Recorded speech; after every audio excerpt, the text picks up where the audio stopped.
The first practice question is a basic central idea question. It comes from an official SAT Test 8. And in the ideal world, I would want you to try it out by yourselves. And I know that many of you are probably Googling SAT Test 8 already, downloading it, trying to do it. I will also leave the link to this passage below this video. And what I would also do is I'm going to leave this passage on the screen just for a little bit. So perhaps you don't want to download anything, so you could zoom in and read the passage. And as you're reading, I'm encouraging you to try to identify what is the common thread. What is the idea that is being repeated over and over again? Anywhere from 2 to 4 times, to be exact. And once you do, just go back to me and we'll finish solving the problem together. All right, I hope you guys are back. And as you notice, this is a basic social science passage, not too long, not a lot of intricate vocabulary. And you probably noticed that they talked about salt a lot. So I'm going to give you some hints. In the very first passage, they say that inflexible old salt becomes softy in the nanoworld, stretching like taffy to more than twice its lengths. The findings may lead to new approaches. So it is a new finding that salt is very stretchy. So this is the first time where they mention that this is a new finding, which if this is something new, that maybe this is something that is unexpected. Now, if we go down the lines, on line 17, we're going to see this statement. Scientists don't expect this superplasticity in the rigid crystalline material like salt. Again, remember when I gave you this example with yogis? The correct answer was that yogis are flexible. And one of the restatements in the imaginary passage that I gave you was that it improves mobility. Mobility is another way to say flexible, agile. So here they're using the word superplasticity. Superplasticity or plasticity means that something is malleable or something that you could change shape or form. So when we're talking about restatements of the same idea, I don't want you to be expecting the same exact words, but it's going to be different words communicating the exact same sentence or the exact same message. So this is the second place where they're talking about it. And right below, they say this unusual behavior highlights that different forces rule the nanoworld. But what we're interested in is a statement, this unusual behavior. And then obviously they're going to describe an experiment. There's going to be something experiment. And right here on line 50, they say this bizarre behavior is actually mirrored in macro world. So this unusual behavior, this bizarre behavior, they didn't expect it to be so plastic. This new approach, the same idea is being introduced over and over again. So this could be one of the main central themes. Let's take a look at the answer choices. Which one is it? Sometimes materials behave contrary to expectations. As you can see, the idea is very generalized. So you're going to see a central idea to be more general terms and a little bit removed from the actual context, but none of the other ideas work. Systems can be described in terms of inputs and outputs. I don't think that was mentioned at all. Models of materials have both strengths and weaknesses. True in the real world, not supported by the passage. Properties of systems differ from properties of their parts. Again, this is not something that has been mentioned 3 to 4 times in the passage. So the right answer is absolutely A. Another question we're going to tackle together comes from, and by the way, just want to highlight this real quick.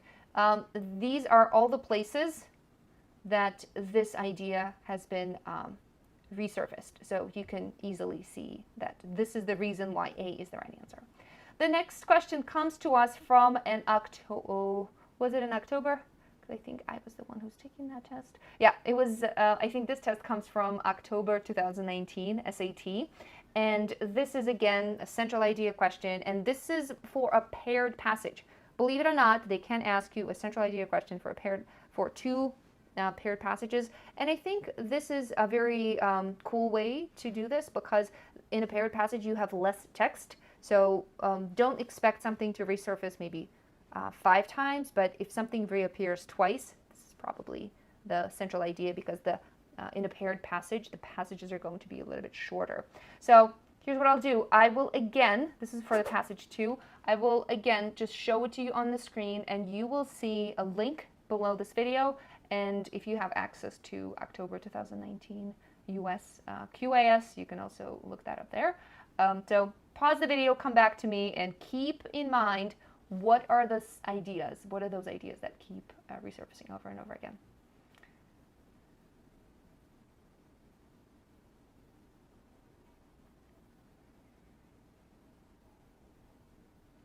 I hope you guys are back. I'm going to save time, and I'm going to just show you those places where the same idea has been communicated.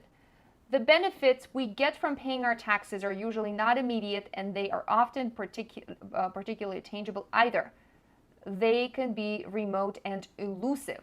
Elusive is the same way to say, like, we cannot feel it, we cannot acknowledge it, so it kind of like escapes us. And it's powerfully communicating one of the ideas in the answer choices.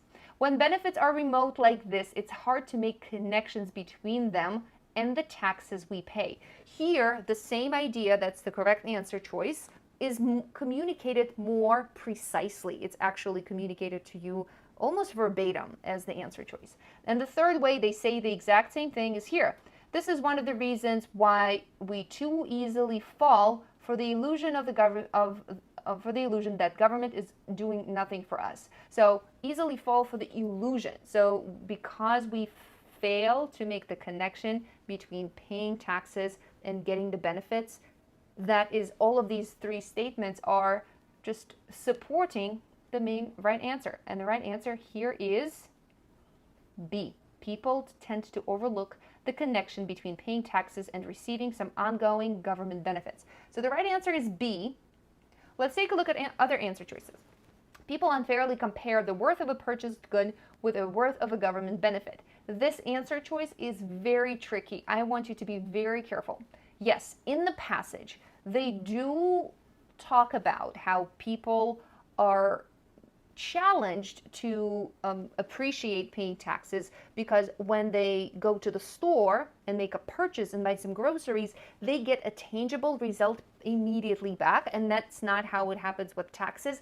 But they don't mention this 2 to 3 times. They only mention it once. So if something shows up only once in a passage, you can guarantee it that it's not going to be considered the central idea or the central claim. So for that reason, A is out. More people take advantage of government spending today than in the past. There was absolutely no comparison to today in the past, and for the same reason, D is out.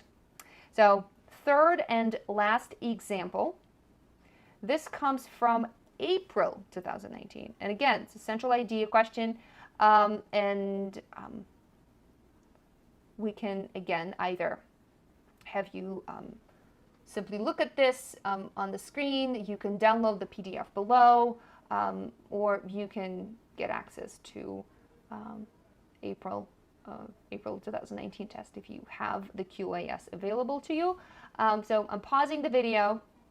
Keep track of ideas that resurface over and over again, and get back to me.